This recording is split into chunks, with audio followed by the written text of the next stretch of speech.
Okay. Done this shares myself. By me. Good evening, everybody. Matt Geary here for the Geek Pridecast on this Monday evening. It is our last podcast of the year because Matt's got stuff to do and it's coming up to Christmas and stuff. So we thought we'd just do a 22 in review. So with me, we have my co-hosts, Peter Ray Allison. Good evening, everyone. And JonJo Cosgrove. Hello, everybody. JonJo, it's been a while, man. You okay? I know. Do you know what? It's not on purpose. I promise. It is. It is. Just that it's completely. It is. I And we take it personally. It's just. No, do you know what? It's every time I keep thinking, Monday nights are perfect, and then something comes up or something I've forgotten, and I made a point. I went, no, this Monday I have to be there. I have to, because I'm sure there's going to be some kind of discussion that I can finally get in on. And especially if it's a review of 2022, because there was so much this year that I know I can talk about. So I'm ready. Awesome. So before we go into the review in 2022, have you both got any sort of plans coming up for Christmas and New Year? Family time really for Christmas week. We kids. What age your kids? 6, 11, and 14. All right, so one of them still has the firm belief in the. Oh yes, yeah. Two of the two, less so. But yeah, what was it? Do you believe in presents? Yes. Do you believe in Santa Claus? Yes. But yeah, they're getting very, especially my youngest, getting very excited. We've had the Christmas jumper days. We've had the Christmas meal tomorrow, and really kind of starting to ramp up the whole kind of Christmas excitement. And he is literally just vibrating with anticipation of when they can open the presents. Yeah. And so yeah, he's absolutely in his element, and yeah, just hyper and a sugar rush and hyper, and without the sugar.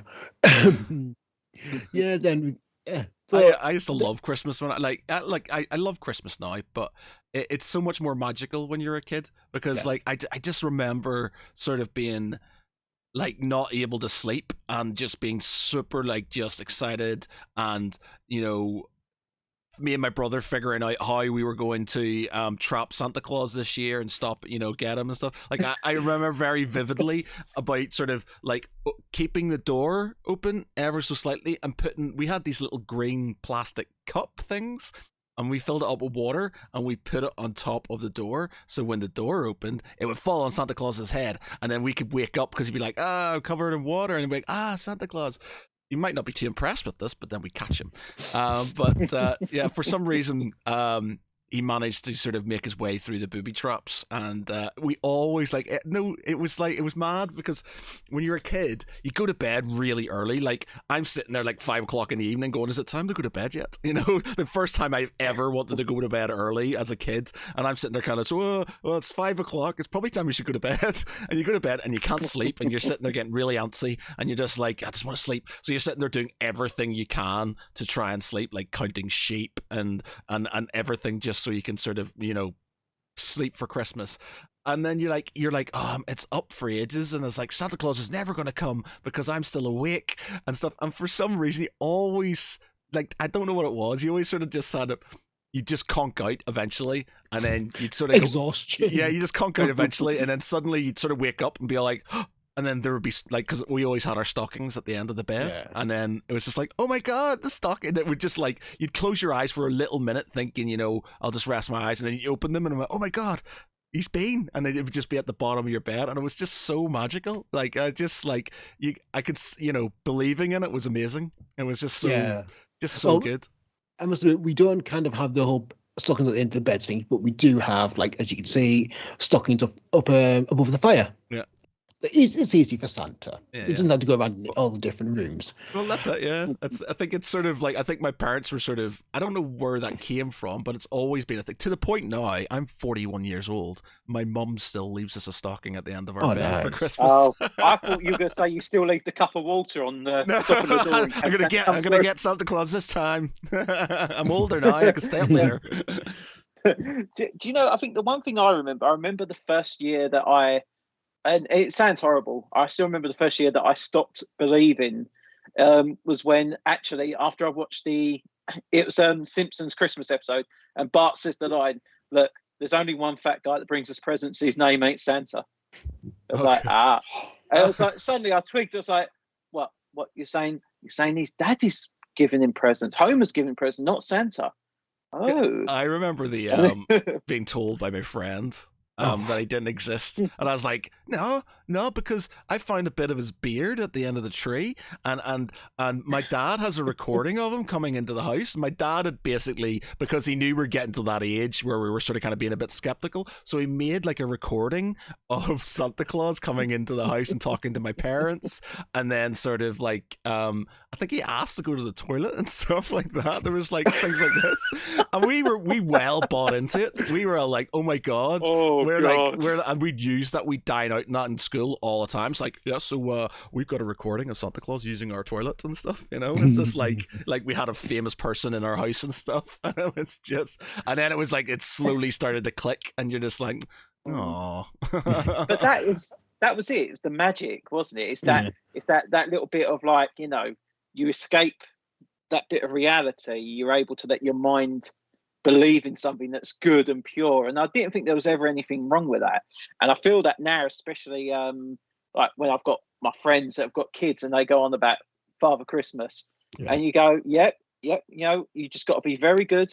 Come Christmas Eve, you know, he's going to leave you loads of presents. And one of my friends, their child, I think when she turned 5 or 6, she just went, No, there is no Father Christmas. What are you on about? I went, what? No, Father Christmas is real. I said, you know, he comes. And she went, but we haven't got a chimney. So how's he supposed to come down that chimney? I went, well, he probably goes through the I said he goes through the letterbox then, don't he? How's he fit through the letterbox? I said, where do you think he gets down the chimney?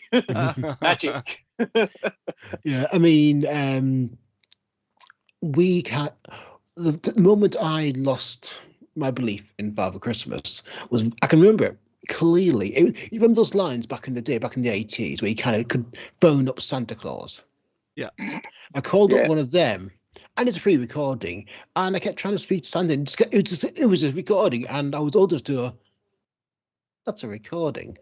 It's a con. And that was the one and only time my parents actually offered me to phone up Santa. We never did it again, because it's like, Do you remember what the first thing you like? Obviously, you went to the sort of kind of supermarket sort of Santa Clauses and stuff. Would you remember what the first thing you asked for was? Oh, Action Man, probably. I asked for a robot, and it was like I'll see if I can sort of. I don't have to. I can remember. It was kind of like one of those. It looked kind of like a triangle with like a head like ET on top of it. It was like all the rage back in the day. Yeah, one of these things back in the 80s, and I asked for one of those, and Santa Claus looked at my mum and was just like, "Is he getting a robot?" My mum's like, "No, he's not getting a robot." I was like, "Well, what about like a rugby ball or something like that?" And I was like, "Oh no, I guess I'll have some Star Wars stuff then." Santa, can I have a bike? No, sorry, but you can have a yo-yo. Yeah. Just as good. My youngest went on a the Santa specials. Yeah. Like train rides, but like there's one year he was on a steam train. You can sit on the train. It goes along this line and back, and Santa kind of comes along. Now, pre-COVID, there was a carriage at the end of the train where you could go and see Santa. No, but like last year, because of the COVID restrictions, and still, instead this time, Santa came along, kept a distance, and gave presents along as he went down the carriages. Unfortunately, he was also wearing a face mask, a really big face mask over his face. So all you could see was basically a bit of a beard and eyes, and it terrified my youngest. He was like, Hello, I am Santa. Do you want to say hello? Would you like a present off me? As if we'll give Santa a miss this year.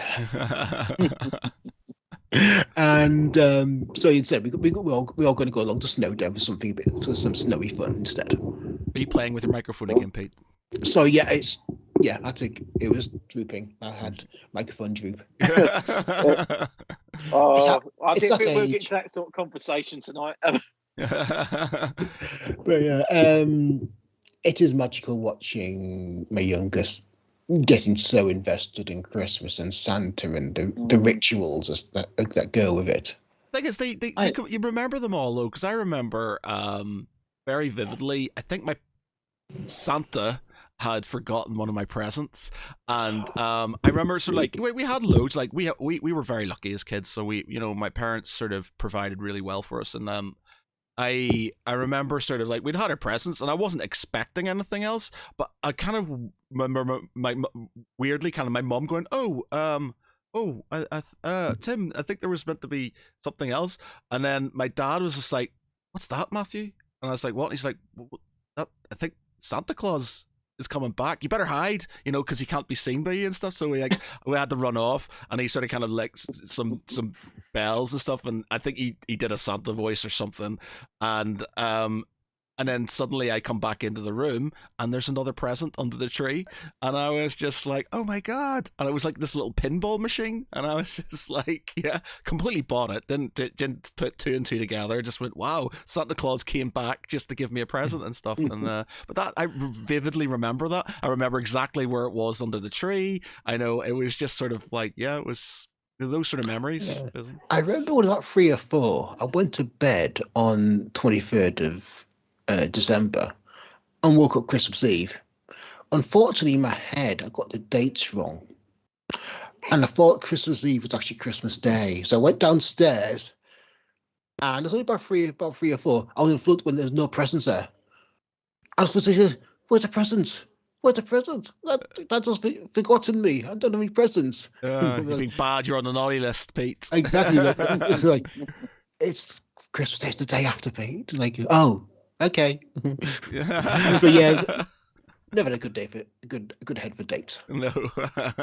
But yeah, but I was absolutely heartbroken when I came downstairs, and it was just like, there's no presents. Yeah, my because my old house, it was like we had this long corridor, and you could see straight into the front room, because my parents had these glass double doors that went into the front room, where the sitting room effectively, and mine and my brother's rooms were down the corridor, and we'd sort of like get up and we'd look round the corridor and see the presents are sort of arrived, and then we do that, and then obviously fell asleep, and then the stockings would come in, and we just look around the corner and we're like, oh, they're all there, and we'd sort of kind of, because we weren't allowed to be in the front room until my parents got up and stuff, so we just sit there with our faces against the glass going, and then we go automatically to the biggest present there was, and my sister played a blinder on us when we were kids, so she got there was them 2 massive, like absolutely massive presents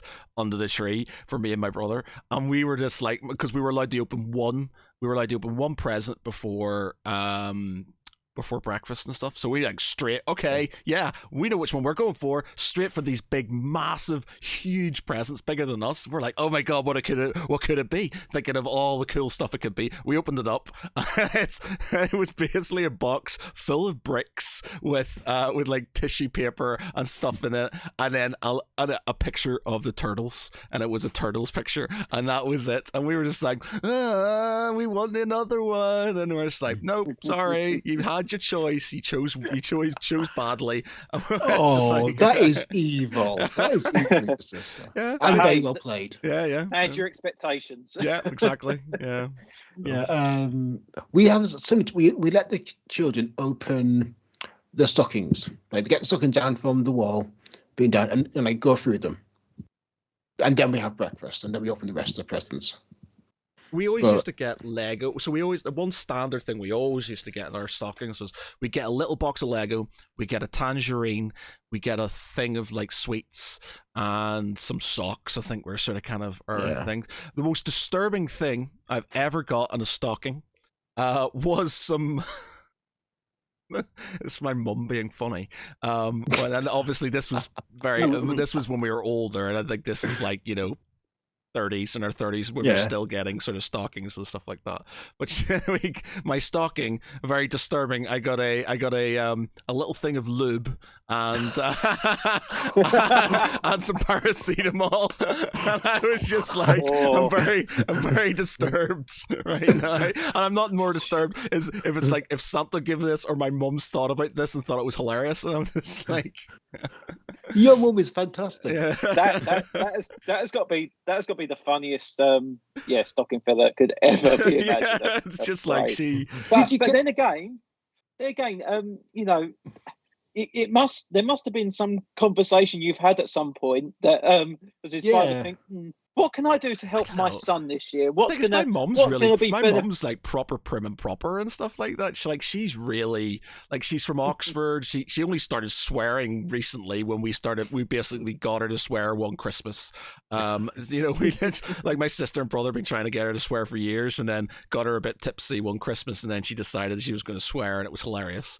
And she doesn't, she's quite sort of precious and stuff. Like, me and my brother really like, because we got a group WhatsApp chat, and those pictures you get where it's like a oh, I'm stuck in the snow, help, and then you press on it and it's that dude with his big cock hanging out and stuff like that go around YouTube, not YouTube, go around WhatsApp all the time. Have you seen these?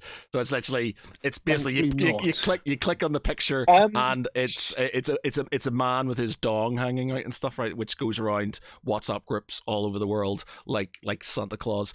And so obviously, I mean, if that's how Santa Claus was going around the world, I definitely want to forget about Christmas. The thing is, me and my brother, like, we send my mum this stuff, because we're like, we go, I sent one, and it was like, because it was snowing and stuff, and it's like, I'm stuck in the snow or something, and it's like a picture of a car and stuff, and so my mum thinks, oh no, and she presses on it, and it's this dude with his cock hanging out, and she's like, oh my god, and obviously it downloads onto her phone, and she doesn't, because she's not great with her technology, downloads onto her phone, so we're sending her these things, and she's like shouting at us for being rude and stuff like this, and we're laughing. And my sister said they were out at a not a florist, a garden center. My mum was sort of kind of wanted to get some plants for the house and some like new trees and things like that. She had pictures on her phone. So she's like, she goes to the guy and the thing. So I'm looking for this sort of plant. It kind of looks like this, and she opens up her phone, goes straight to the pictures, and it's a dude with his cock out, and she starts panicking. So she flicks, and there's another dude with his cock out, and it's just all of these things. And my sister, he felt bad for her, was just laughing her ass off because my mum was panicking with all these pictures. I could just imagine that the poor fella's looking at that thinking, well, if that's what you're looking for, you're going to be a bit disappointed in here, love. No, it was just, it's hilarious, man. Just brilliant. It's just like, no, you'd not do that, especially to so naive. You are so. That is so mean, but it's so funny at the same time. Well, we did one recently where my brother was asking, she was asking my mum, because he was setting up some internet site thing for her, and she had to get some memorable passwords and things like that. And he's like, so I need your date of birth, and I need sort of like your favorite book so I can put it in. And I put straight afterwards Rim Jobs by John Rimington and stuff like that.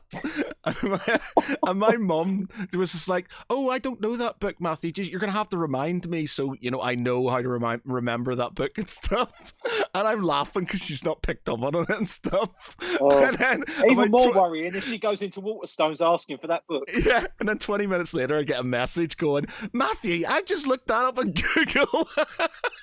If there's a book called that, you're going to get it for Christmas. You know that. Yeah. So Even funny if there is actually someone called John Remington. Yeah, John Remington. But yeah, it was just the fact that she's so innocent that she thought, you know.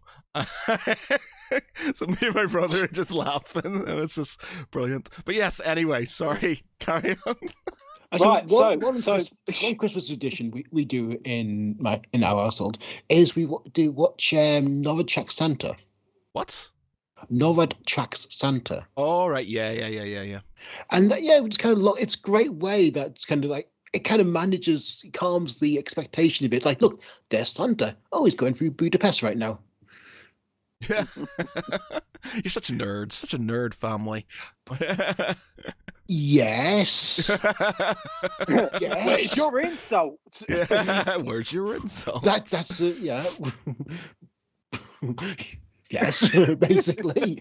But it's really nice done because like the whole kind of the NORAD team really buy into it and kind of we're going to be tracking Santa using our using Rudolph's red nose and triangulating his position using satellites and giving him escort coverage with our F-18s and our Tomcats and just like. Okay, that's a bit scary, but okay, that's cool. And if he gets out of line and he sticks the general on the naughty list, and he's getting air to Santa missiles up his ass. Yeah, you can imagine that. But yes, it's really well done. I mean, you can actually email Norad Tracks Santa, and they'll send you a message back. And it's rather than kind of one of those automated messages, it's actually been personalized to you. Okay, cool. That's awesome. So they really kind of buy into it. And the whole story behind it, where basically there's one of those kind of call Santa call lines back in the 50s. Unfortunately, they put the number down wrong.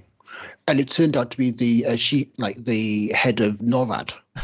And suddenly this 3-star, 4-star general was receiving telephone calls from like a deluge of children wanting to talk to Santa. Oh. And so basically, but rather than disappoint them, they said, right, okay, let's get a team onto this. So they quickly diverted the general's phone to another line, used the current line that was now the Santa line, linked that up to some volunteers, and they just kind of started answering like all these telephone calls from various kind of children asking like, "Where's Santa? I want to know where Santa is." And they'd be going, "Right, okay, well, assuming it's midnight, he's here." Uh-huh. And they just kept doing that every year since then. Since about 60, 70 years, they've just been doing Check and Santa. Oh, that's good. Wow. Oh, that's good. Yeah, so it's a little bit of tradition. I thought that was just it's all about traditions. Like we have stock. We've always had stockings. I think this year my mum's like saying, "Oh, we're not going to have stockings this year" and stuff like, we're not going to have them. It's like, oh my god, it's the first time we're not going to have stockings. I'm 41 years old. I'm not going to deal with this. Matt, what you can do is you return the favour to your mum and leave a stocking of presents at the bottom of the bed. That's not a bad idea. Actually, I might do that. That's a good idea. It's mine. Yeah. But no, do that. Yeah, with lube and paracetamol. Yeah. That's why you don't get your mum lube. That's why she's not doing the stockings, because she keeps sending them photos. Yeah. Better yet, Matt, buy the lube, and when they say it's not for me, it's for my mum. Yeah. I'll just see what happens with the people's face. Yeah. We have every morning, like it's the only time sort of like we all sort of get up really early and stuff, and it's like 7:00 on the dot. We have like Christmas music that comes on. Like it's old school like choir music that we've had forever. Like we've had it for as long as I can remember. Like old school sort of "Hark the Herald Angels Sing." Classic FM. Yeah, like proper sort of like old school stuff goes on at 7:00. Then we have some croissants because we're classy like that. And then my mum gets a sort of glass of a sherry, and then sort of like is drunk before like the afternoon when we're sort of getting the turkey on and things. But it's all about traditions and stuff. Yeah. I mean, because we like to wake up slowly in the morning. We also listen to classic FM because it's not heavy. It's not like say pounding away. That's later, the music. But we usually listen to classic. But then December the 1st, suddenly it's all choral kind of Christmas music, and it's like afterwards that's get a bit much. Yeah. So switch to Planet Rock instead. Good choice. Yeah, we always have, like, my dad had a playlist that we used to have, and we play that. So it's like, Fairy Tale of New York, and all those sort of kind of like Santa Baby and the old school sort of Christmas songs and stuff. So that kind of gets played a lot during the Christmas dinner. AC/DC. Hey, no AC/DC, unfortunately. Mistress of Christmas. No. Mad World by Gary Jules. No. That's a classic. It was Christmas #1 as well. Was it? Okay. Yes. Yeah. 2003. That was, Bingo. Yeah. Classic track. Oh. What about you, JonJo? What are you got any sort of traditions or anything you hold in the Cosgrove household? Do you know what I like to do? And didn't really do it last year or the year before because of all the COVID stuff. But one thing I used to like doing was going to drive to go and see my nan before, like, on Christmas morning. Yeah. Because it's one of them things that she don't really like to leave the house. She's like especially when it comes to Christmas, she's like, no, I'm in my home, I'm all good here. And she's never by herself because family members do go over in the evening, afternoon, like they have Christmas dinner with her. But it's one of them things that I started. It was probably about 9 or 10 years ago. I'd go around there, take the presents around. So sitting for half hour, having a coffee. And when my granddad was around as well, it used to be really nice because like we just sit down, be talking, and then like it's one of them things. It's really weird at like 8, half 8 in the morning, and you're like 2 coffees in. It's like I've already gone through half a box of celebrations. I'm now being told, now be off. Oh, do you want a bit of toast? Yeah, let's have some toast as well. And then you're like, and then I'd be like, oh, I'm supposed to be back home, like supposed to be having like breakfast with parents, me brother and sister now. It's like, oh, I'm filling up on all this, and and if you ever seen that episode of Vicar of Dibley when she's going around doing like the 4 Christmas dinners, it kind of felt like that. Just had all this stuff because that's what grandparents do. They just keep feeding you. They just keep giving you stuff, and like get home, you're like, oh, you ready for a fry up? Oh, yeah, all right then, why not? My granny used to make the best fruit cake. Like it was, well, she was an amazing baker in general. Like she made German biscuits, fruit cakes, shortbread, all kinds of lovely stuff. And she made this beautiful sort of fruit cake, and like nobody seems to be able to sort of get it right. Like my mom's, bless her, she's tried so hard to do it, but she just can't get it. Like it tastes nice. Don't get me wrong, it does taste nice. My mom's tastes really nice, but it's just you just can't get that sort of kind of fruit cake that my granny used to make and stuff. So.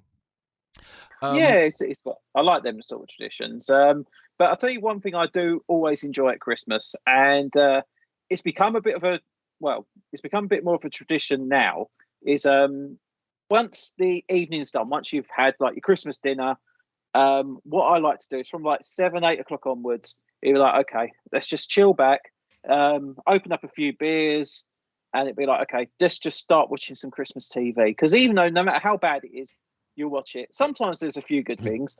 And what's inadvertently become a tradition now is I now keep a checklist of how many times I have to pause what I'm watching, because someone will start wanting to have conversation, and you're like, yeah, okay, done, yeah, okay, press play. And there was one Christmas 2017 when I was watching Doctor Who, which that was the last Peter Capaldi episode.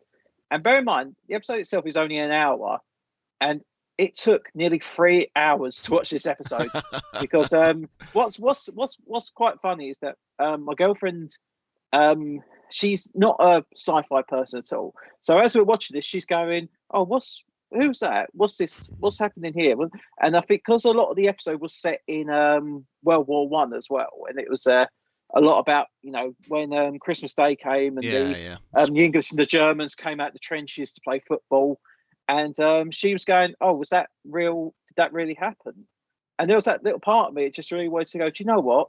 Let's go for a nice little history lesson now." And I was saying, "Yeah," I said it was a real event. I said, these guys just that one day they laid their guns down, they went up, and they were like, we have had differences, but we do have similarities with each other. I said, and that was like the only time up until the end of the war that they did cross over like that. They did say, let's just not do this. And, it was one of the moments. And then I got to the point thinking, it's nearly fucking midnight, and I still ain't finished this episode. Jesus Christ! What's everybody's go-to Christmas film? Die Hard. Really? Yeah. Every Christmas Eve, when we're kids aren't around, good. When we wrap in presents, we put in Die Hard. And what about you, JonJo? That's good. Oh, do you know what? Because I really do like Die Hard, and I probably do watch it more than I really should. But I probably do watch it at least like once or twice a year.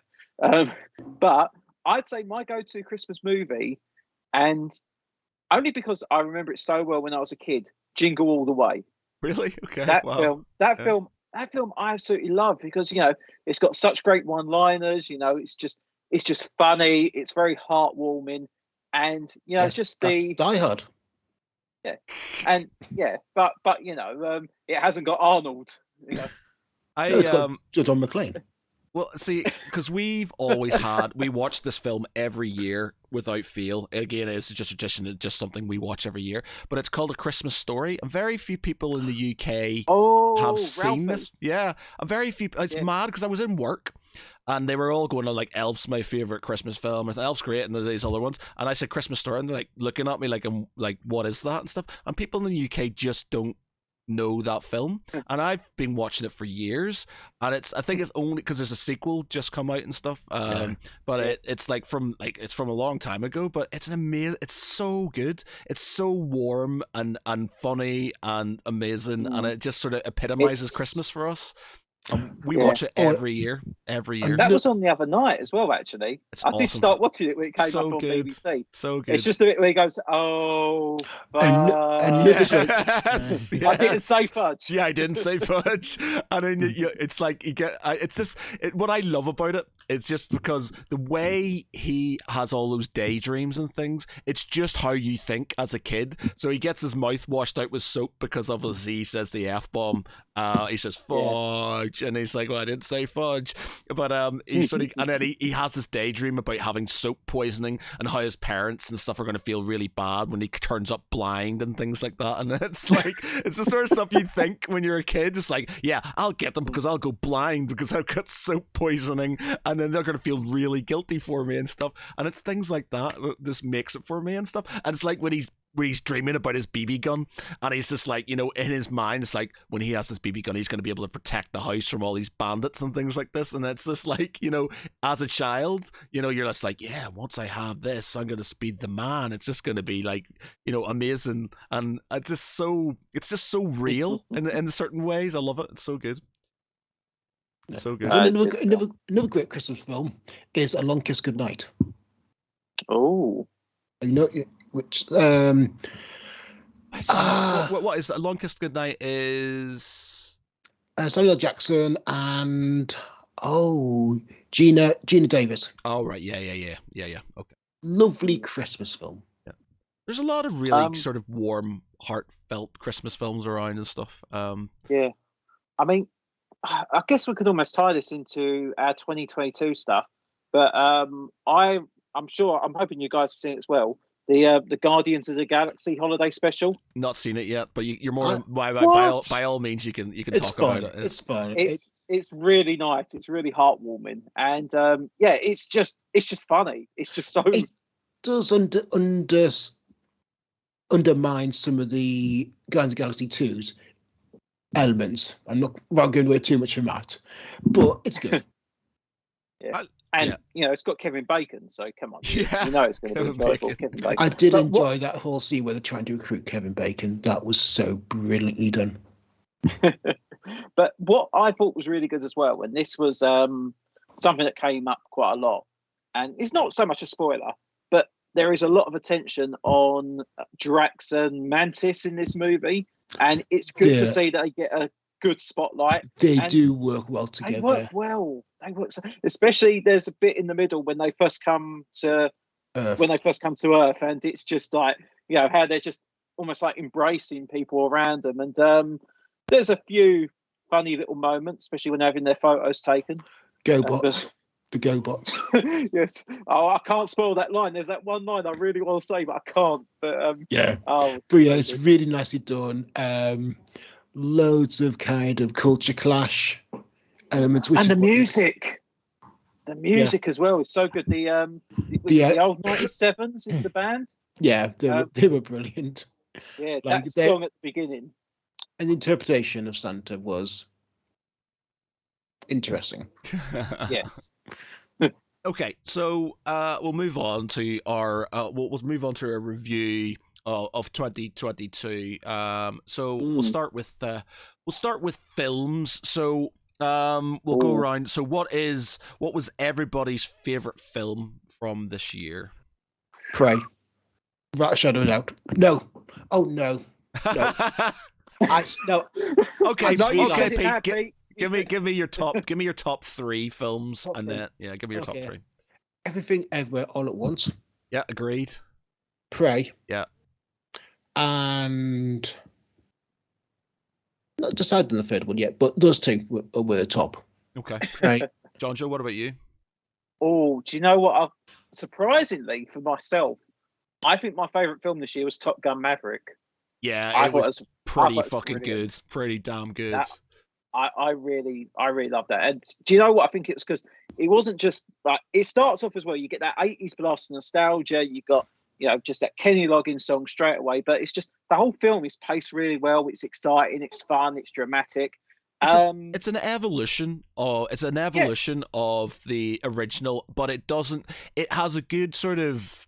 Whereas the first one's like super machismo and cheesy and stuff like this. This has that sort of angle to it with that sort of cheese level, but it has a good edge to it as well. The flight scenes, because they're real, and you can tell they're real and stuff like that. So well done, and it's quite heartfelt as well. And it's some really sort of good moments. And when they get into the sort of kind of the F-22. No, is it the F-22? I can't remember. What's the Tomcat called? F-14 Tomcat. Is it the? That's it. Yeah. When they get into that, the F-14. Yeah, when you get into the F-14, and I'm just like, oh my god, it's the F-14. I was like, yes. So I thought I was going to enjoy it, but I loved it. I thought it was just like so good, so good. And Joe, if I was to make up a top 3, number 2 would definitely be the Batman. Yeah. I thought that was a brilliant film. I loved it. It was more psychological. I liked it was more a detective story, and just Robert Pattinson is just so good as Batman. He shouldn't be. He really shouldn't be. But he's just, a great actor. He's a great actor. From beginning to end, he just owns that part. Just from that first opening moment when he's fighting against this gang on the subway, and he's just like, he can't take them all on, but he's so intimidating, especially when he beats up that first guy. It's just like, this is someone you don't want to mess with, because not necessarily that he could overpower all these guys, but he's crazy enough to do it. He's crazy enough to go for him. It's like, really working fear into that angle. And then Joe, I think for a third movie, it's really tough, but I think it's probably the most recent film I've seen as well. I'd probably have to say the new Black Panther movie. I really enjoyed it. Yeah, it was really good. And it was Joe, I've got to say as well, the guy that played Namor, Tenet Quata. Yeah. Fantastic. Just absolutely fantastic actor. And just, this is one of these guys, when you see an actor, you go, this is someone who in the next few years you're going to see him in so many films. You're going to see this guy absolutely explode. Yeah. It's quite an emotional film as well, I find, and stuff. It was just it hit me a lot more than I didn't, I wasn't expecting it to and stuff, especially a lot of the references to sort of, God, it's really bad. If we're going to get his name, this is really T'Challa? bad. Yeah, T'Challa, Chadwick Boseman, but T'Challa, but yeah, it was just, beautiful. Some really a good film. For me, Everything Everywhere All at Once is literally like, that film blew me away. It was one of those films that I saw an advert for and thought that looks batshit crazy, but I'll go and see it. And I had no expectations about it whatsoever. And then when I literally came out of it going, I think that's possibly the best film I've ever seen in my entire life. And it's just like, it's just so well done. And the bits, the best bit in it is when the two rocks are talking to each other. And it's just like, it's just such a weird thing, but it's amazing. It's just sort of, it's so like, it's so hard to explain if you have to. It's just so left field, but it's so well done and so. It takes the multiverse of madness idea of Doctor Strange 2 and just goes with it. Yeah. And for me, that is definitely sort of up there, possibly the best film. And I've watched. I loved it. And also, I think it's really important film. Yeah. Look, at its core, the message is be kind, especially when things are happening that you do not understand. Yeah, exactly. Yeah. There was a lot to it. Obviously Top Gun Maverick for me again was, again, it was something I was like, I'm gonna love this in a pew pew macho kind of way, but there again, it had a lot more depth to it, which I really enjoyed. I thought that was really good. And then it's sort of, there's a lot of other sort of, I'm looking back at some of the reviews. I really enjoyed the new Dune. I thought the new Dune was really good. But that was last year. Was it? Yeah. Oh, it was 2021, wasn't it? Yeah, it was last year. Sorry, ignore me. Yeah, sorry, that was last year. You enjoyed it so much. Yeah, sorry, my bad. I'm thinking. I was flicking through. No, that's all right. I mean, be honest, you might not have watched it until this year. Then you might have gone, okay, technically it was your 2022. No, but yeah, Prey. I think like Pete, Prey sort of definitely up there as well. That being said, the new Black Panther was really good. I really enjoyed Shang-Chi as well. That was 2021 as well. Was it? Was Shang-Chi 2021? Yeah, Shang-Chi was 2021, yeah. Wow. September 2021. Right, so it was a tail end of it, right? Okay. I don't think I saw it until January, so that's why I'm counting it to 2021. But did you see any 22 films this year? Yeah. But no. So Prey, I give Prey, definitely. That was another one of those films which I was what's the word? I had trepidations about it because, any Predator film recently has been a bit naff. And it came out and it just blew everything out of the water, and it was a lower budget film, and it was a film that was, it was effectively a TV film, and it was a TV film. It wasn't effectively, it was a TV film, and really, really, really enjoyed that. But definitely Everything Everywhere All at Once was 100% my favorite film of the year. Yes, well, it's just watching it, like, I was watching it going, this is like The Matrix, but for modern day. And Kayla's going, this is like Cheech and Chong for the modern day. I thought, well, yeah, that's both a fair, But that's good that, there are different interpretations of a work like that. And if you do get two sides like that, I don't think you can really argue, because it's like, well, hang on, both of you're seeing it from one, and it's nice because it shows that this film is actually open to a lot of people. A lot of people do get something out of it. So all good. And the kung fu was amazing. I mean, oh yes. Oh yeah, I mean, Michelle Yeoh is a fantastic stunt person, actress, and martial artist, and it shows. Yeah, she does some fantastic kung fu work, and I was actually speaking to Sifu about it and going, yeah, it's good, isn't it? Going, yeah. I was just thinking about films. There was one that I would say just about misses my top 3, but I still really enjoyed. Clerks 3. I've not seen it yet. I've still not seen it yet. No, not seen it. I was surprised because it's weird that a Kevin Smith film is actually on near where I live. I normally have to go into like Leicester Square or something to go and watch it, but Clerks 3 was on only up the road from where I lived, and I watched it. I remember probably only about a couple dozen people in the cinema at the same time, but I really enjoyed it. It's a very it's still good bit of comedy in it, but compared to a lot of the viewer skew movies, it is quite upsetting in some places. There is a lot of emotion in it, and I don't want to spoil it because I reckon you I know Matt, I know you will be watching it. We will but do you know what I think if that was to be like Kevin Smith's last film, I think that was a perfect, like, almost like perfect epitome, really. Is that the best word to say? But yeah, I'm saying words. I'm thinking. It's I've been up for 16 hours. Am I saying the right words or not?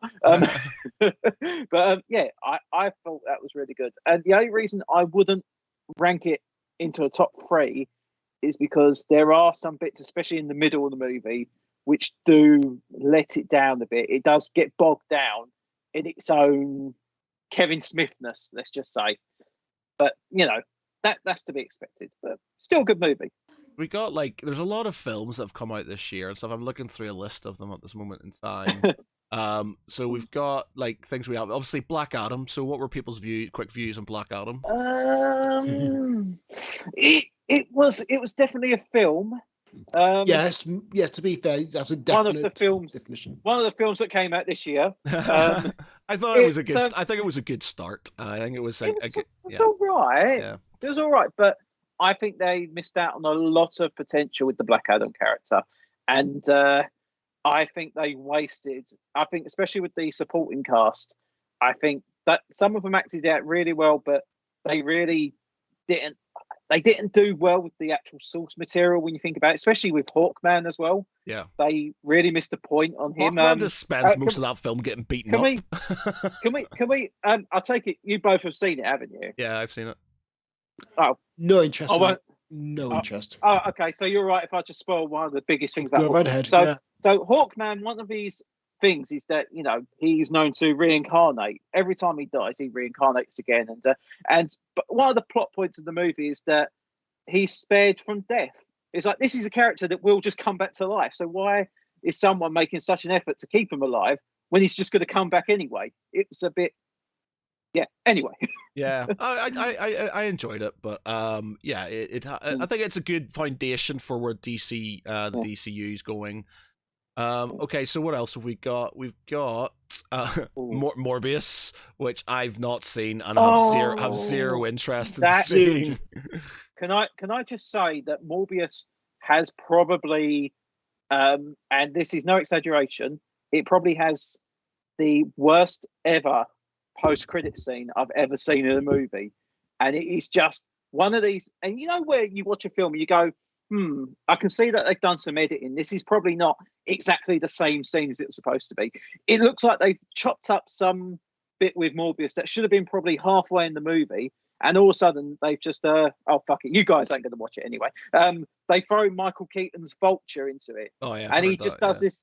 Yeah, he just comes swooping in to this farm area where Morbius is for whatever reason, and he goes, don't know how I got here. I think it's something to do with Spider-Man. I reckon some guys like us should team up and do some good.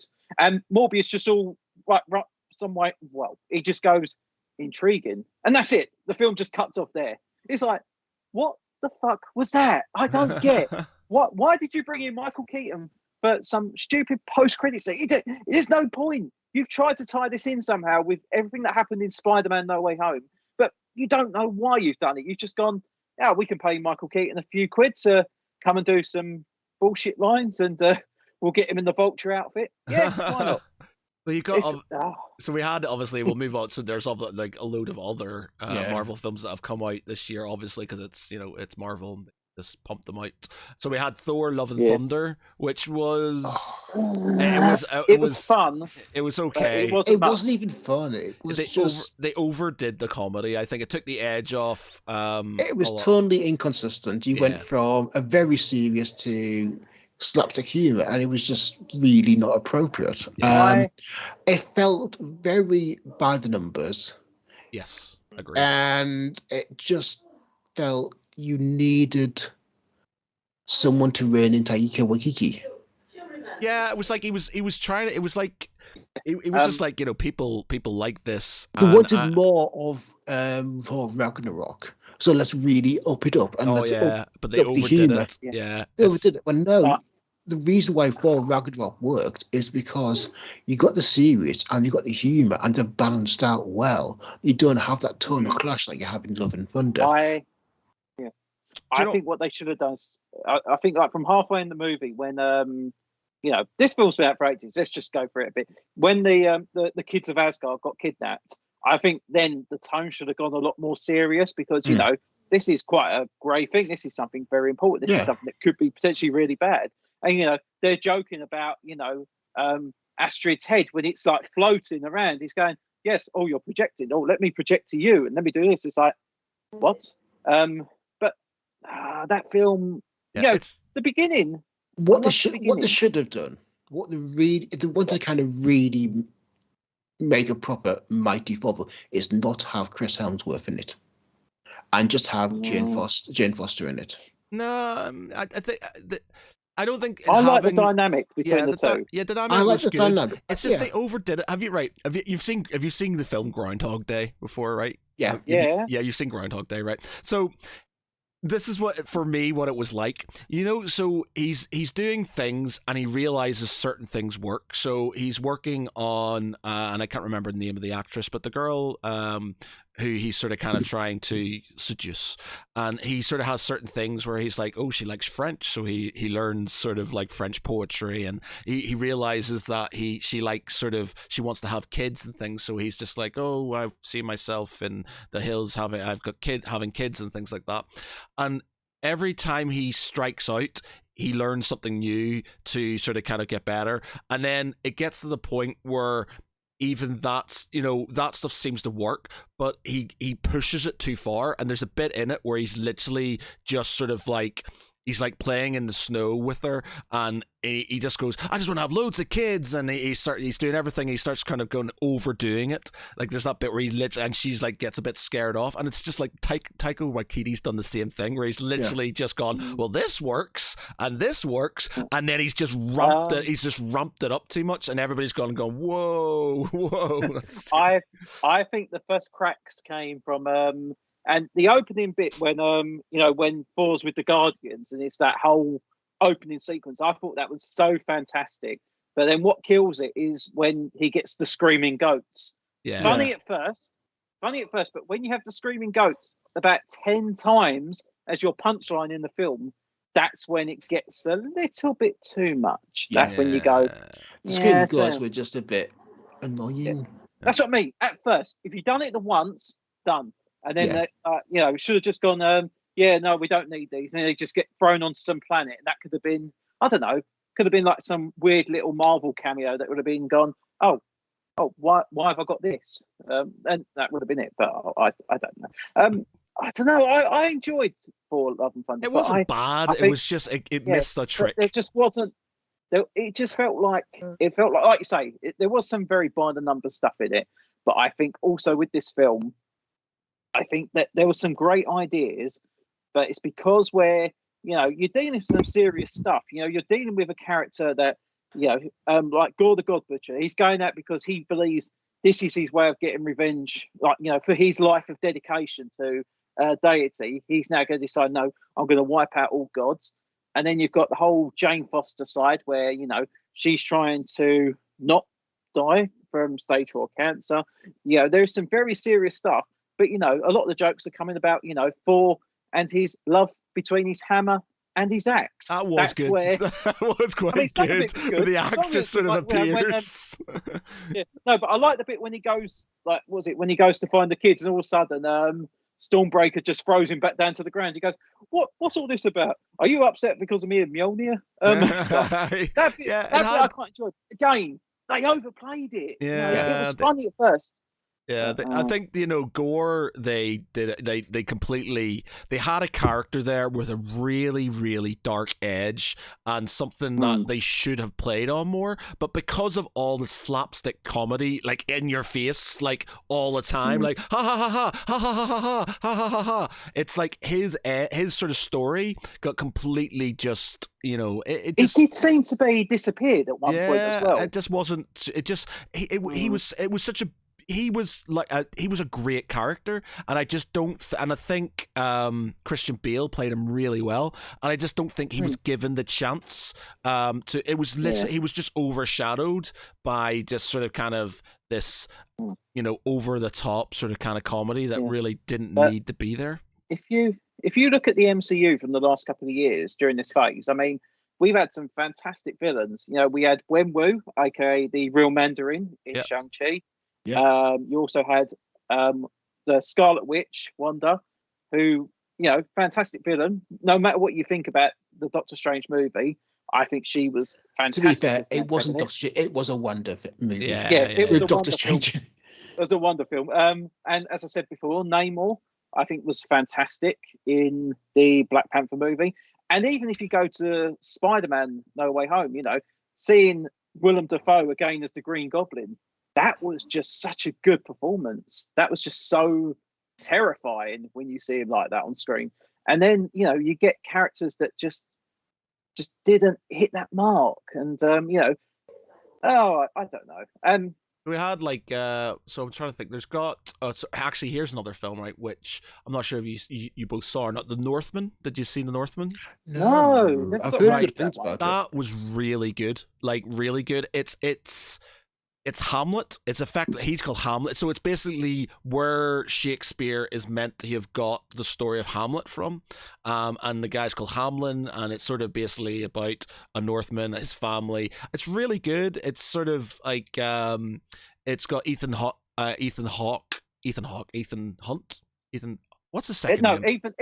Ethan Hunt is the Tom Cruise character. That's right. Ethan Hawke. Yeah, that's right. Ethan Hawke. Yeah, that's Ethan Hawke. Yeah, sorry. Oh, fucking hell, my name did. He's in it, but he does, and it's got Australian actress used to be married to Tom Cruise. Nicole Kidman. Yeah. Oh, million names. So she, both of them were really good in it, and it was just sort of like the whole thing was sort of. It was kind of Shakespearean in a certain way. You could sell the edge to it, but it was quite brutal. It was very trippy. It was sort of like, kind of like Vikings meets, I don't know, something else, but it was like, I think I put it in the review I did, but like really, really enjoyed it. Really, really, really well done. Definitely, if you've not seen it, worth a watch. Cool. What else have we got? So, Lightyear. Should we go on? Lightyear came out. Not seen that. No, I didn't see it. What else have we got? One thing I saw, a Netflix film, Interceptor by Matthew Riley. Oh, not saw that. Yeah, it's ever reading Matthew Riley? No. Australian author, does lots of high-tech action novels, basically Hollywood action films in a book form. Oh, okay. I will take your word for it. Really, it's a really fast-paced author. Wow. I mean, if you like a good kind of action thriller, he's the go-to guy. And his first kind of, he's done a adaptation of one of his books, but then his proper first directorial debut was Interceptor, and it was basically Die Hard on an interceptor base. Okay. It's really, really good. Basically, interceptor bases are these kind of missile defense bases for targeting incoming missiles. And basically like there's this one remaining base which had been targeted by terrorists, and they're kind of holding out against it. And it's just a really good stripped down action thriller. You had you also had the Adam Project, which obviously. Oh yeah, that was quite enjoyable. That was quite enjoyable. Yeah, I thought that was quite good. Speaking of Netflix films, you had the Enola Holmes sequel as well. That was good. I did enjoy it. I thought it was very good, especially they actually had more Henry Cavill in it as Sherlock. A bit more dynamic between them as well, which was good. Yeah. It felt a bit more mature as well, which I thought was quite a nice pace. But I look forward to Enola Holmes 3, which I'm sure must be getting made. Come on, it's got to happen. Come on, you've got to keep Henry Cavill in one contract with you guys. Come on. Okay, so what are we moving on to next? Games? Let's do TV. Let's do TV. Let's do TV. Okay, right. So TV of 2022. So what are we going to do? Top 3 TV shows again? I haven't. Do you know what? I haven't. I've been watching mostly TV shows rather than films. I just find it easy to consume given family and everything. But the top TV show of this year has to be The Sandman, hands down. That was good. That was really good. I mean, to put this into context, I've read the comics back in the 80s and 90s. Loved them.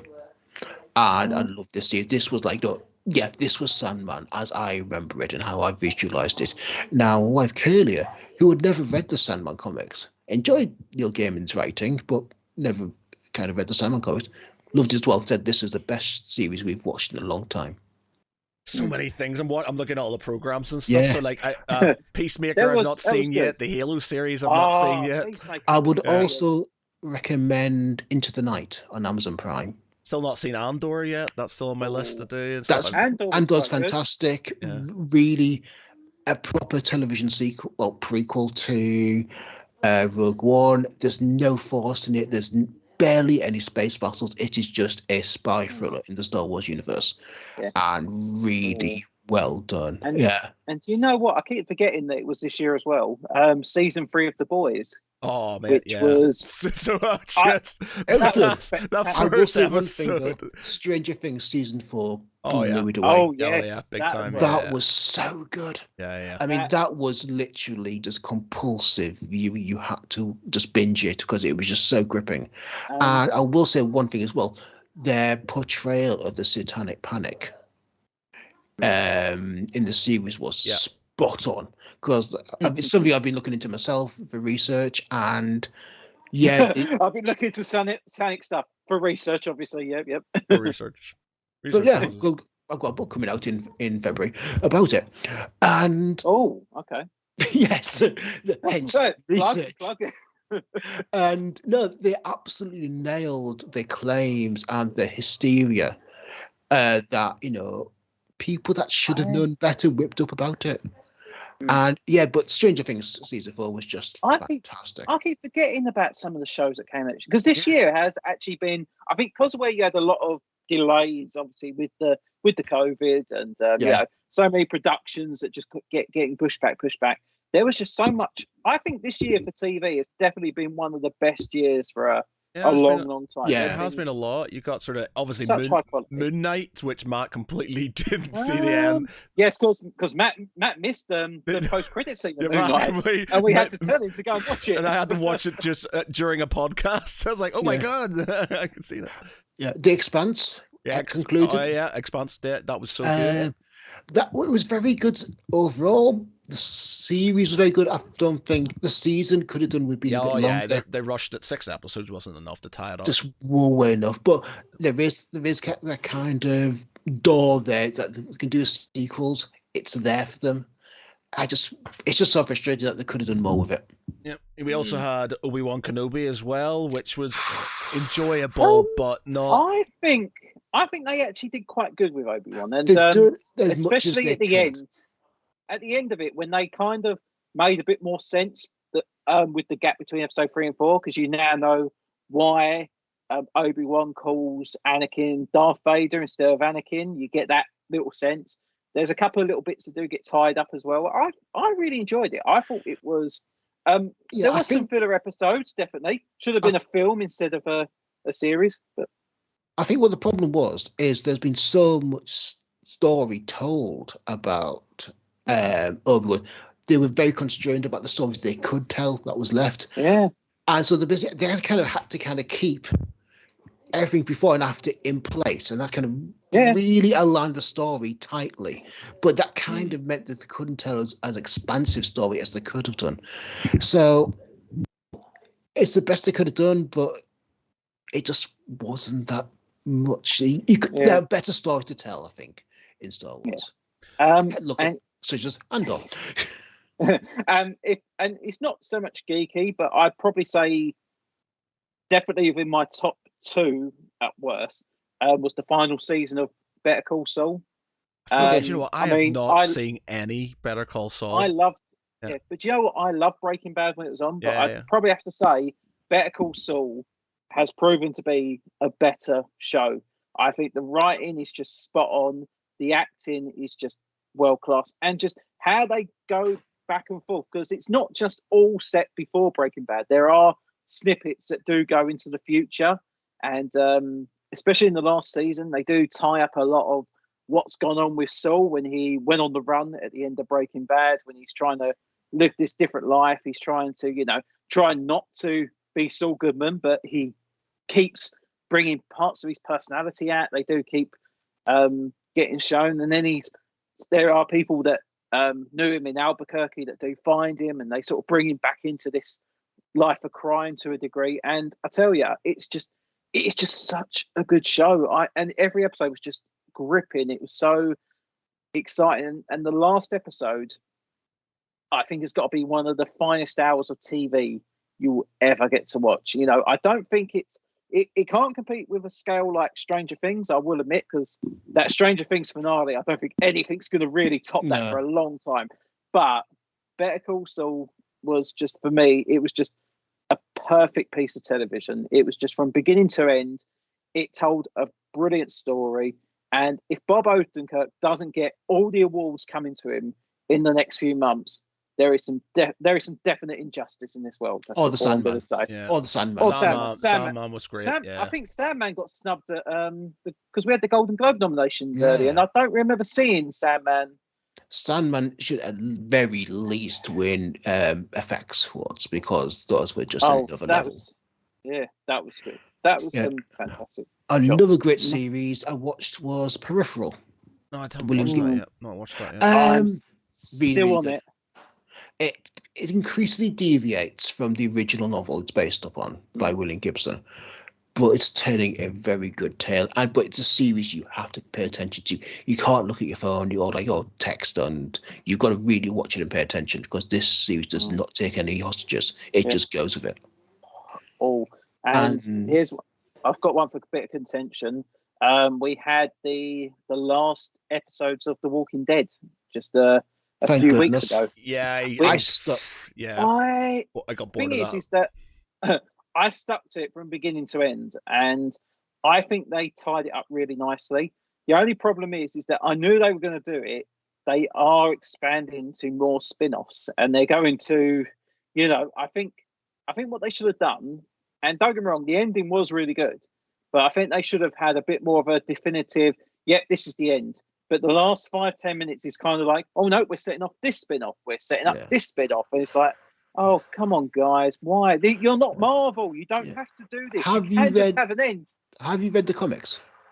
Oh yeah, I've read the comics. Yeah, I think that reading the comics spoiled it for me, because then you watch a TV show and thinking, it's just the stories in the TV show are just no way as compelling as those in the comics. I think the problem is because when you do a comic, you ain't got to worry about your actors. In the budget.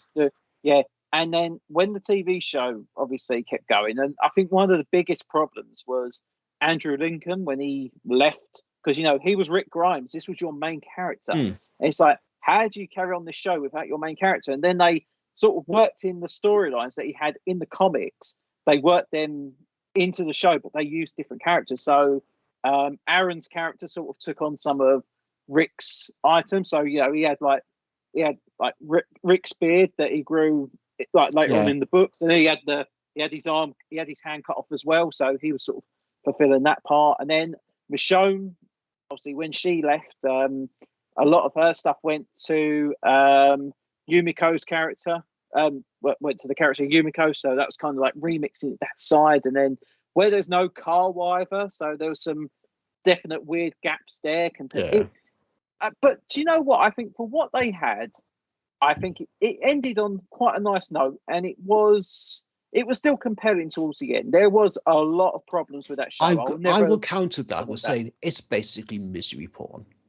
Yeah, I just got, it was just too it was getting too formulaic for me. I was just like, I was finding when I got bored of, I think the last episode I watched was the one that Carl died in and stuff, and I was just like, I'm done now. I'll be arsed with this anymore. But you lasted longer than I did, dude. It was just sort of like, it was getting to the point where I'd watch it with my housemate at the time, and we would sit there on our phones. We'd watch it every week, but we'd watch the first episode because it was generally quite good, the mid-season finale, which was generally quite good, and then the last episode.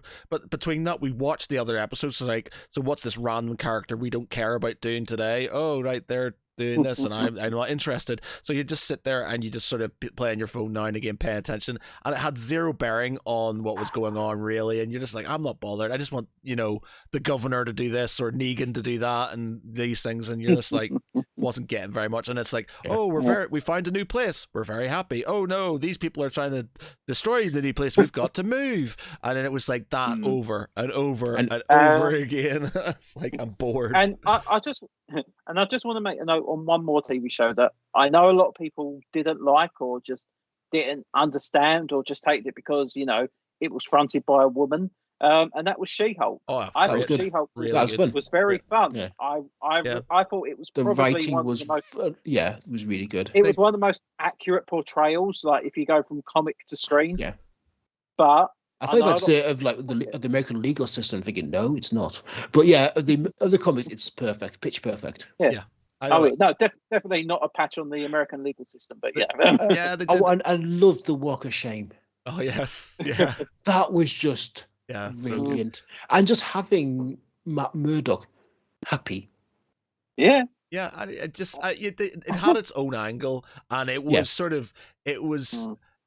it wasn't sort of trying to be anything else than it was and stuff, and it was just sort of kind of had that sort of Ally McBeal sort of kind of 90s feel to it with a sort of kind of comedy edge, and it was sort of like, it was just really good, and I thought, I really enjoyed it. It was just nice to see these characters sort of dipping in and out. So you had Tim Roth as the Abomination, who has just become like this like almost like freelance hippie, and he's just he's enjoying having loads of women that want to marry him. He goes off, he has his own retreat for superheroes and supervillains.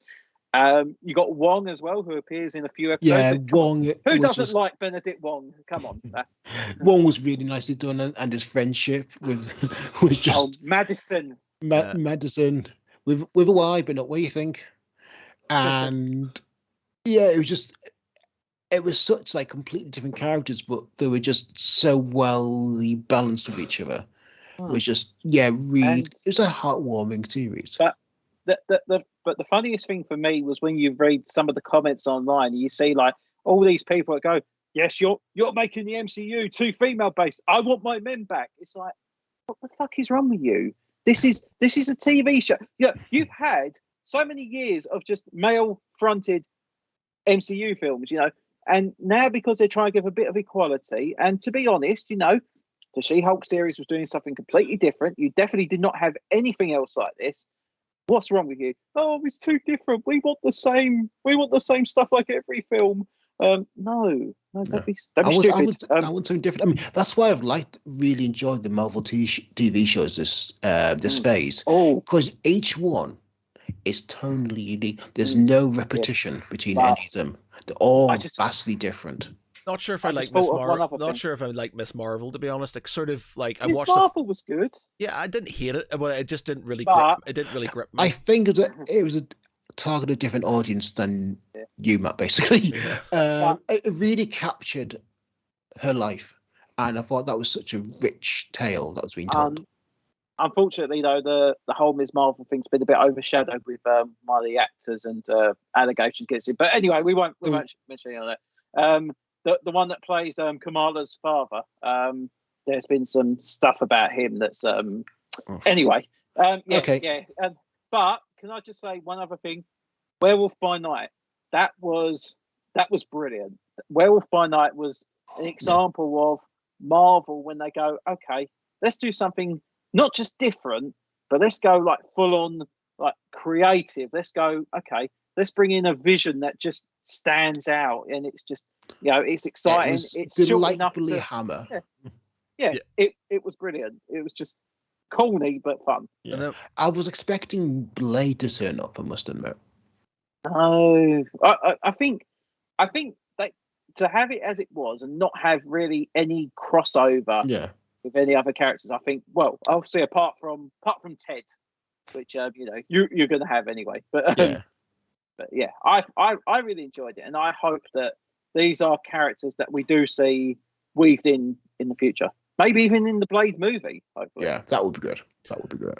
Well, I guess we've got our final two sort of big things that sort of kind of happened this year is obviously the Rings of Power and the House of the Dragon.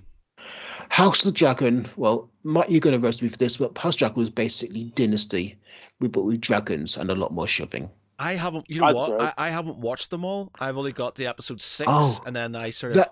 I know what happens because I've read the book, but it's just sort Right. of like, yeah, so it's not really an issue. I kind of, Um, it doesn't bother me, but I haven't watched them all, and I haven't had I didn't hate it. I enjoyed it. I just didn't have. I haven't had the inclination to carry on. So it's just That speaks a lot, especially for a fan of the whole Game of Thrones and Song of Ice and Fire. Yeah, it's just the I think it's just the bad taste that got left in my mouth after the last one that I just, I know what happens. It's a good sort of like kiss. What the sort of kind of whole thing that goes on, the Civil War and stuff. It's a good angle, and if they do it properly, it could be really good. I just haven't sort of brought myself to it. I felt the time jumps were a little bit jarring at times, because I was like, especially like after episode 1, all of a sudden it goes, oh no, we've jumped ahead however many, and then it's like episode 3, oh no, we've jumped ahead another year. So what the hell? It loses that narrative momentum. Yeah. Whereas like obviously Game of Thrones was, it was almost like, well, not so much real time, but it was like The read the concurrent. time, So, read the time. and it was just like House of Dragon. I thought by the time I get to the end of the series, I thought, right, are we going to have like Eddard Stark again? Doing his Winter is Coming speech. I thought this is going to be the end of House of the Dragon. It's just literally going to be episode 1 of Game of Thrones, because that's what it felt like that we were coming to. But I mean, I liked it. I thought it was quite fun. I think Matt Smith was just. I think he was just bloody brilliant, and he was a lot of fun. I mean, it didn't help that all the characters were basically being cocks with each other. Yeah, but Matt Smith was also a lot of fun in Morbius. Matt Smith was the only thing about Morbius that I enjoyed, because he knew that was a bad movie, but he just had a hell of a time and a decent contract.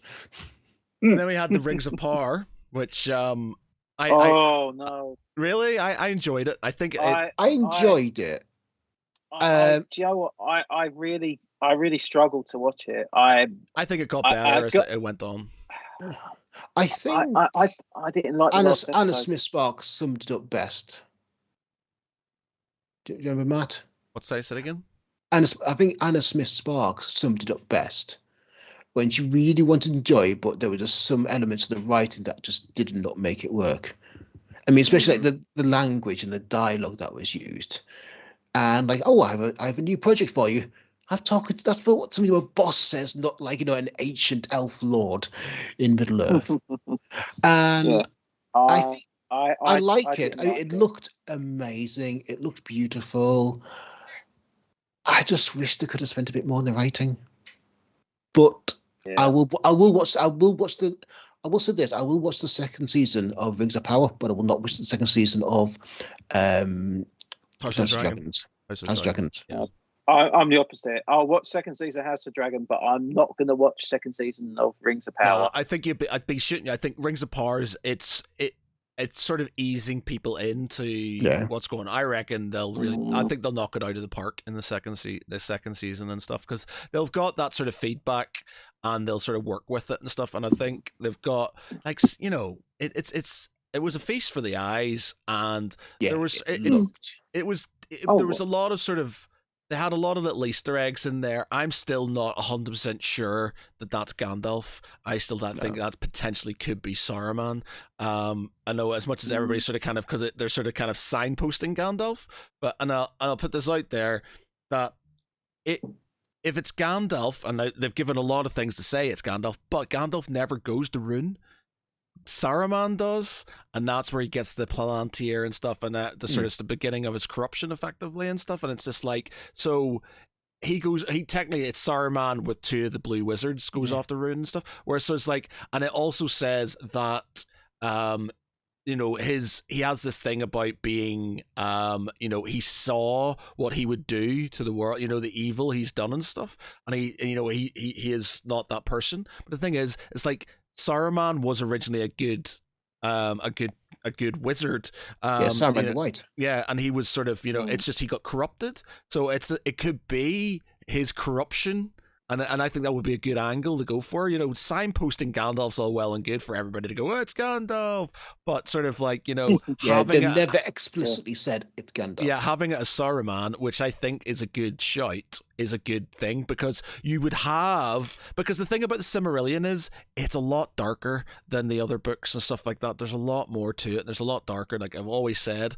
And having somebody who you warm to, somebody really sort of like, like you think is Gandalf, and then suddenly he turns and then becomes Saruman, the corrupted Saruman, then that's a good angle. And I think it's sort of, I appreciate that doesn't happen until sort of like the tail end of the Hobbit / the start of Lord of the Rings and stuff. But you could have it where they build it up and then he admits at the end that he's Saruman, and you go, oh no, this person that we love is going to turn into an absolute shitbag and stuff. I like that angle. I think that's a really good sort of angle to have. Yeah. Right. What time is it? 1:21. Do you want to talk about games? I quite enjoyed video games this year. What have you been playing? Pete's obviously not. I've not been playing. I might be getting an Xbox Series X for Christmas. Good lad. Ooh. So my gameplay, and also been so much good TV out there that I've been more watching TV shows than playing games. That said, Cyberpunk 2077 has been great on my beefed up new laptop, so I've been enjoying that. Oh, no. Joe, if I was to say about some of the games I've played, I probably have to say at the moment my favourite game of the year is between God of War Ragnarok, which is just a feast for the eyes. It's just probably the most spectacular looking game and just such a great story. And it's between that and Bayonetta 3. Bayonetta is probably one of my favourite franchises ever in video gaming, because I just loved it. It's over the top. It's just completely crazy. It's really funny. And it's got nothing to do with the main character becomes naked every time she uses her powers. It's got nothing to do with that at all. I promise you guys. It's got nothing to do with that. But do you know what? I love it because I think I like a game that it doesn't take itself too seriously. It tries to make itself like this really big, like apocalyptic event. But at the same time, you've got a protagonist that's just like having a laugh with everything. To activate one of these podium things, she's literally pole dancing around it. It's like, okay, that's weird, but all right, let's carry on with it. And then then you've got another character called Viola who she has a demon that lives in her sword called Cheshire, who is basically a giant demon cat. So she throws the sword out and this big cat thing just goes out attacking things. But at the same time, he's just an absolute big softie. He likes coming up for cuddles, or he just bashes you out of the way and all this stuff. But do you know what? And it's only on Nintendo Switch, so obviously it has got a bit of a limited audience. But I love the game. I think it's just really fun, really funny, and just it's one of the games that unfortunately the hardware does let it down, because the Switch is now nearly 6 years old, right, and it was already lacking compared to PlayStation 4 and Xbox One at the time. But really good game. But God of War Ragnarok is the other one that I would say is very heartfelt. And if you've played any of the God of War games, this is just something completely different. It's a very good story about father and son. There's a lot about Greek mythology in particular. Not just Greek mythology. This is like more the Norse side of mythology. So Norse mythology, in fact. You got Thor, you got Odin, you've got many other characters and creatures that do pop up. And not just that, but this is a game where the side missions are not just exciting, but the side missions do give you a lot on the story. So you are learning a lot more about these characters. You're probably exploring things and learning things at the same time. And I love a game that you can just go off on the side mission. You go, hang on, I've been doing this now 4 or 5 hours. I haven't got back onto the story. The Skyrim effect, basically. Yeah, but because of how well it's written, and it's all these side missions as well, very fully voice acted. There are cut scenes as well, so you can tell they put in a hell of a lot in this. And Christopher Judge as Kratos, it's just brilliant. And if you see the Game Awards, when you see his acceptance speech, he was on that stage for nearly 10 minutes. And I'll tell you what, he earned every second on that stage. That was just incredible performance. Yeah, I've not played loads this year and stuff. Like, obviously, there's loads of people banging on about Elden Ring and stuff. It's being a big sort of game that's come out. And stuff not all right. Yeah, I've not played it because I'm not a massive fan of the Dark Souls games because they're just too hard, and I like it's a little bit of an easy ride these days. But what have I sort of played? Oh yeah, Age of Empires 4. Me and my brother have been playing like perpetually for a long time now, and it's obviously a new version of the Age of Empires franchise, and they've done a really, really good job with it. Lots of good support, lots of updates, regular updates, new races and stuff coming out. So loving Age of Empires 4. I think it's really, really, really good. Lots of good sort of extra parts to it. There's a big sort of competitive community going for it now and stuff. Not that me and my brother are very competitive and stuff. We just like playing long games where you build massive fortifications and attack with huge armies and stuff. So that's been playing well. Aliens Fireteam Elite was really good. I've just recently completed the DLC for it.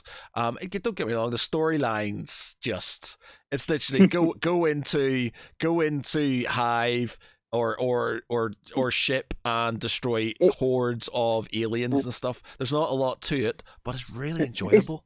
It's Rainbow Six. What's the sound design Rainbow like? Six in space. Oh yeah, it's got it's got everything. It's got it's got all those sounds. So when you it's when you kill, you get the sort of kind of like that sort of elephant sound whenever they sort of kind of get shot. The pulse rifles sound just like the pulse rifles. Oh, whenever you get that sort of kind of beep beep from your motion tracker and stuff, and they come from everywhere, and like especially when you're playing on the harder and shit, and it gets really like it's really intense. Like there's not a lot to it. It literally is very much formulaic. You go in, there's aliens as you go along, and then you get to these points where you have to press a button, and that means something big's going to happen. So you have to literally set up like turrets and things like that, and then stave off loads of like waves and waves of aliens.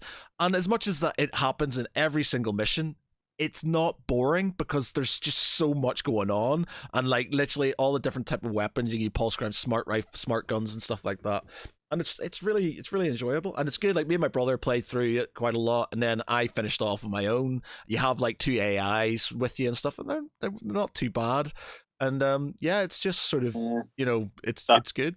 I quite enjoy that. Game does work better.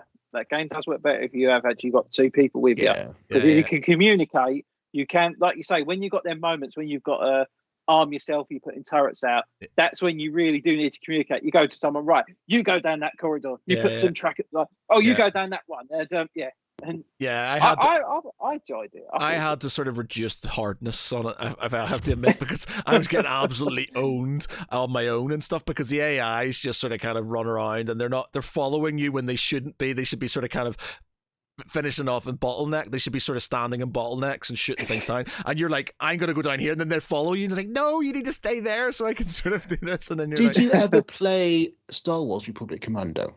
No, I didn't actually. I played it's a squad based Star Wars game where you play like a elite squadron of Republic Commandos, and that had brilliant squad mechanics. Basically it was like, it's all use the D-pad, you go there, shoot that, go there, and you're busy. And it was just so, you felt like the entire point of it was not a first person shooter, it was a squad controller, but from the first person, and it felt like you were commanding a squad.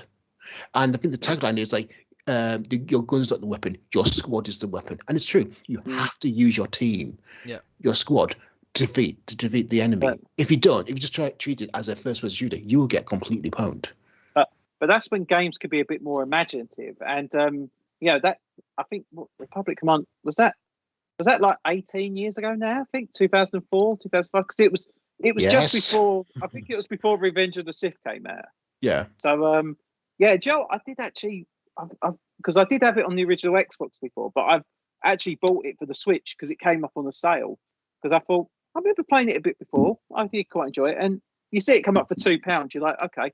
If anything, it's on the library. It's on the library if I ever want to go back onto it. But then, comes to Star Wars, Knights of the Old Republic is still my all in all favourite. It's very different game to Knights of the Old Republic. Oh yeah, I know, but I think because KOTOR just had such a great story to it, and I played it through like 3 times. Story though in Republic Commando, it's really good.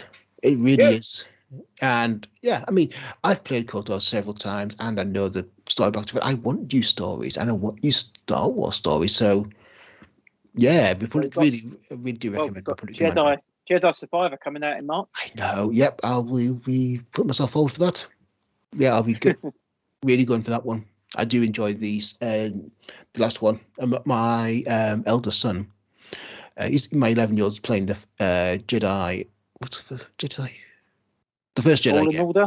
Thank you, Fallen Order. And yeah, I'm going, right, go there, do that. Like, do this, do that. And like, I'm just completely backseat. Backseat dadding. Backseat dad, yeah. Right, go there, do that, do that. Right, get him.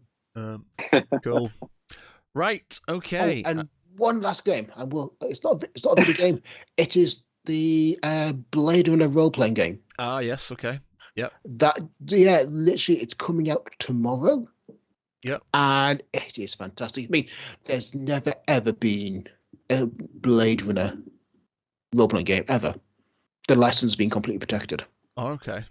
The games have mimicked it, like the investigative element, or the replicant, or the human or the replicant element, but there's never been a true Blade Runner role-playing game until now. And the starter set, the core rules, and the James Guide are just works of art. It really is a great system, and it bakes into it like the replicants. It bakes into it like the humanity element. I mean, this is very much a game focused on recreating the investigation and the noir element of the Blade Runner films. It's not so yeah, if you're looking for a game that's really kind of investigative and really kind of questions the nature of humanity and what it means to be human, and also what it means to be a replicant, then that's the game for you. I mean, any fan of Blade Runner should just go out again. And the starter set comes out this like scenario, and the loads of handouts and they've got this manila envelope which you pull out, and they got all the information in it, and that's just very tactile, but it's done in such a kind of the aesthetic of the original film. Yeah. That's the really paid attention to it and just recreates the essence of what made Blade Runner so special. So yeah, I've been really, really having a lot of fun nerding out over that one. As you can tell. Right. Okay. We'll move on to our final section for today then, our pop quiz. So I hope you've got a good. It's been a while, put JonJo, so we need a good one from you, sir. Do you know what? I was thinking about this earlier, and I have actually got one. I've got one prepared. All right then. So what is it? Well, I'm gonna tell you, am I? You got to guess. I know, but what series? What franchise? What franchise is it? I know. It's DC. Sorry? DC. DC. Okay. Oh well, that's me out then. Okay, so DC, 60 seconds, go. Film? No, they've not appeared in the film, no. Oh. Okay, oh god. Are they hero? Yes. Okay. Are they? Have they got male? Have they got pars? No. So they don't have pars. Are they part of the Bat family? No. Are they part of the Superman comics family? No, not. God. Okay. My comic. On the powers thing, I believe he's got things that give him abilities, but he hasn't actually got powers himself. Does he have power armor? Technically, yes. Oh, it's not Punisher, is it? No, it's Marvel. Marvel. That's Marvel. Yeah, I was gonna say Marvel. Yeah. I was thinking about the. Is it Green Lantern? No, it's not Green Lantern. No. Okay. Green Lantern's had the film. Oh yeah, Hawkman. No. Okay, sorry. Last 60 seconds is Green Arrow. No, not Green Arrow. No. All right, so one more question each, and we can. Is this going to be a really obscure DC character? Right. Okay. I think it's actually quite obscure, but So yeah. it should be obscure. Okay. You didn't say that. Yeah, but you know us. We're not sort of massive comic book I'll nerds. do an easier one next time then. I Go on. don't know, man. I haven't got a clue. James Gordon. James Gordon. No. So the character I'm thinking of, he's had, I believe, only 2 or 3 appearances in live action TV. It is a character called the Ray Terrell. He features in the Arrowverse Crisis on Earth X crossover. Yeah. Played by Russell Tovey. No, I gave up on DC 90210. Yeah, I don't know when you said like he has weapons. So sort of, when the Punisher, and I know appreciate Punisher's Marvel, but he gets his guns, the heavenly guns and stuff like that. So I thought it might have been. Oh, is that when? Oh yeah, we don't talk about that, Matt. We don't talk about Bruno. Yeah. All right, Bruno. Okay. Let's see how we go. If we've got time, I've got one that'll be a bit easier. Oh, thank goodness. Okay. All right. Have you got one, Pete? Oh, me. Oh, crap. Okay. Pete. Oh, that's me. Yeah, I got one. Okay, then. Go on. Franchise. Aliens. Interesting. Okay. Colonial Marine. No. Wayland Yutani Corporation. Yes. Male. Yes. In the films. In the films. In Aliens. No, not in Aliens. In Alien. Human. In Alien. He's an alien. Is he an android? No. Is he the captain of the ship? He might be. Oh, what's his fucking name? Oh my god. I've forgotten his name. It's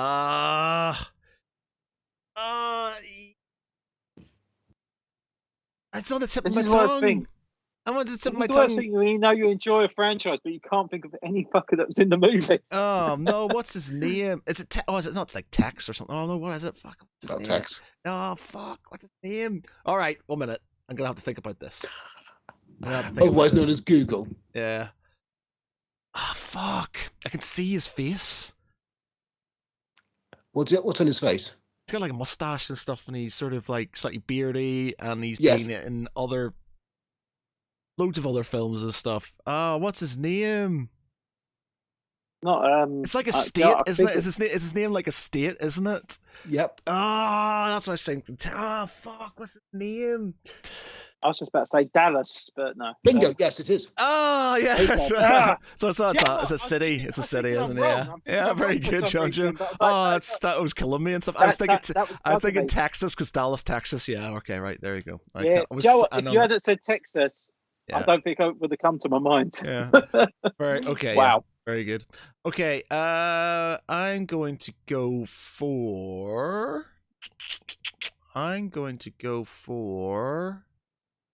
Who am I going to go for? I'm going to go for... Ooh, interesting. Do I go for... Okay, Lord of the Rings. Oh, okay. 60 seconds. Go. Okay, are they in the original trilogy of films? No. Oh, are they a wizard? They are not a wizard. Are they in the original the Lord of the Rings books? God, they are mentioned in in the appendices, I guess, but they're not in the Lord of the Rings book. Are they in the Silmarillion? No. Do they appear in the Hobbit trilogy? They're in the Hobbit, yeah. They're in the Hobbit, yeah? Okay. Yeah. Oh, I wonder what's Thor and Oakenshield. Nope. Okay. Oh, fair. Are they one of the dwarves? They are one of the dwarfs. Right. Okay. Killy? Nope. Billy? Nope. Dwalin? No. Bloin? No. Was okay, wait, we got that's played it. by Graham McTavish. You got No, it's not. So you got one more guess. I guess if you just want to name all the dwarves, you got one more guess. I can't remember any of the other names. Hang on. Don't stop you googling. I didn't Google. I didn't Google because I couldn't guess it. It was only because JonJo guessed it, and I went because I said Tex, and he said Dallas, and I knew it was something to do with Texas. I can't think of any of their other names. No, I can't think of any of their names. I knew Graham McTavish was in it as the Axe Dwarf. The Axe Dwarf. That's the level of I can't. He never had a name. He was just the Axe Dwarf. Yeah. No, he was actually really cool character. To be fair, just the Hobbit films just kind of completely destroyed my interest in the Hobbit. I've tried to block them out. No, you're gonna. Well, I ain't even guessing there. I think we're just waiting for. I'll give you a clue. He's rather corpulent. I don't know. Nope. Bomber. Okay. Bomber. Yeah. Yeah. Yeah. Graham McTavish was Dwalin, so I can actually remember his name. Yeah. Pfeiffer, Bofer, Balin, Dwalin, Beely, Keely. Yeah, we're not Hobbit nerds, Matt. Yeah. There you go. Okay, there you go. Okay, JonJo, give us the one that we might actually be able to get. Possibly. Okay. Yeah, possibly. I'm sure. Right, let's go with a Star Wars one. Okay. Star Wars. 60 seconds. Go. Yep. Original films. No. Sequel films. No. Prequel films. Prequel films. No.